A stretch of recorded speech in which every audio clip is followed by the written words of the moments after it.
All right, guys, I'm gonna ask you, Sean. Okay. What is a common mistake, a very common mistake that we see when we have consultations with prospective nutrition clients? Or actually outside of that too. A big mistake that I see a lot of people make is the way they consume food day to day. And what I mean by that is most people will say, like, if we ask, like, hey, how do you eat? And they say, I eat good. And I'll give you an example. I eat good. And you're like, all right, cool. Well, give me like a rundown. Give me like a breakdown of what that looks like. And they're like, all right, well, for oatmeal, for breakfast, I eat oatmeal, I eat banana, I have some toast, and some bacon. So I eat good. So, oh, okay. Now give me the breakfast, or give me the lunch. Well, I have a sandwich, and some chips sometimes, sometimes, and a cookie if it's there, but not all the time. Okay, give me dinner. Dinner, I always eat good for dinner. So I have chicken, like broccoli or a vegetable, and potatoes or rice. Okay. So what I see, if we rewind, is breakfast was carb, fat. Lunch was carb, some protein, a lot of fat. And dinner was the one meal that was balanced with some protein, some vegetables, and And a carbohydrate, yeah. and a carb, and maybe some fat in terms of what it was cooked in oil. So if that person eats 3 meals a day, 7 days a week, they eat 21 meals, and 7 of them are actually balanced, and 14 are way out of whack with probably too many carbohydrates. They're not eating enough protein.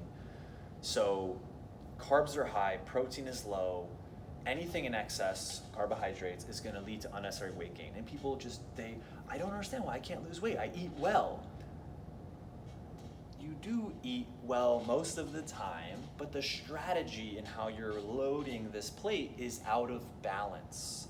Now take the same individual and put every meal in balance. And a simple example, if I could give you one, would be, for breakfast, you take that meal and you say there's some oatmeal, there's some eggs with some spinach and tomatoes, and keep the bacon, okay, a slice or two of bacon, right? That meal is in balance because it's protein, fat, and a carb. And then for lunch, I would swap out maybe the best case scenario, the sandwich and chips, and I would find something in there that would be protein, carb, and veggie. You want to give us what's a good salad? Me, my shredded chicken. I love, I get super greens from ShopRite, which is like my base.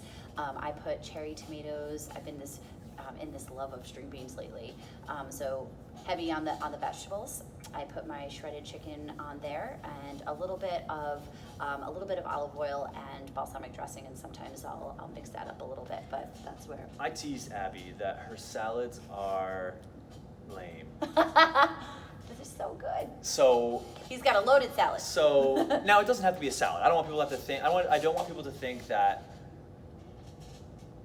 it's all salad. But a salad is a better option than a sandwich, because most people, if they're unhappy with how they look, how they feel, and are carrying excess fat, I'm going to tell you right now, bread sticks to the body easy, pasta sticks to the body easy, and these things don't really provide us with anything except for excess energy. And if you're not exercising and using it regularly, and you do want to lose weight, it's a mistake to be adding those things in your arsenal regularly.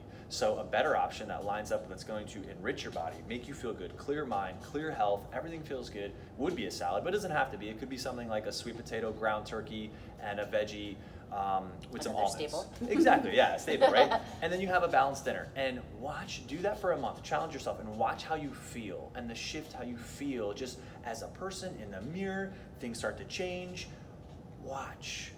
So not the misconception, but the mistake is out of balance, too heavy in the carbohydrate department, for sure. So you make that change and bring your plates and your strategy more towards balance. When I think of a food, it's time to eat, my brain always goes, all right, Sean, where's your protein, where's your carb, where's your veggies, and what's the fat going to be?